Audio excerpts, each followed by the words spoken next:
તો આ બાજુ ભુજમાં જૂની જેલમાં આગ લાગી, વાહનો બળીને ખાખ થઈ ગયા હતા અને બીજી બાજુ ગોધરામાં પણ એવી આગ લાગી હતી. આગે એટલું વિકરાળ સ્વરૂપ ધારણ કર્યું હતું કે અમદાવાદ ગોધરા હાઈવે બંધ કરવાની ફરજ પડી હતી. થોડીવાર માટે અહીંયાથી વાહનોની અવરજવર બંધ કરવામાં આવી. સ્ક્રેપના ગોડાઉનમાં અહીંયા આગ લાગી હતી. મોટા ભાગે અહીંયા જૂના ટાયર રાખવામાં આવ્યા હતા અને આગ અહીંયા પણ કયા કારણસર લાગી છે એ પણ એક તપાસનો વિષય છે. પણ અત્યારે તો ગેસના બાટલા પણ અંદર હતા. એક મોટી દુર્ઘટના પણ થઈ શકતી હતી જો આ બાટલા ફાટ્યા હોત તો.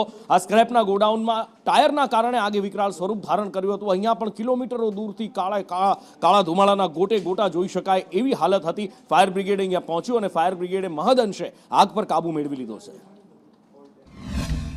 અમને 4 વાગ્યાના સમયની અંદર કોલ મળ્યો કે અમદાવાદ રોડ પર સ્ક્રેપના ગોડાઉનની અંદર આગ લાગી છે અને તાત્કાલિક ધોરણે અમે ફાયરની ટીમ સાથે ઘટના સ્થળ પર આવી અને આગને બુઝાવવાને આગને કાબૂમાં લેવાનો પ્રયાસ કરી રહ્યા છે. હાલમાં કંટ્રોલ થઈ ગઈ છે.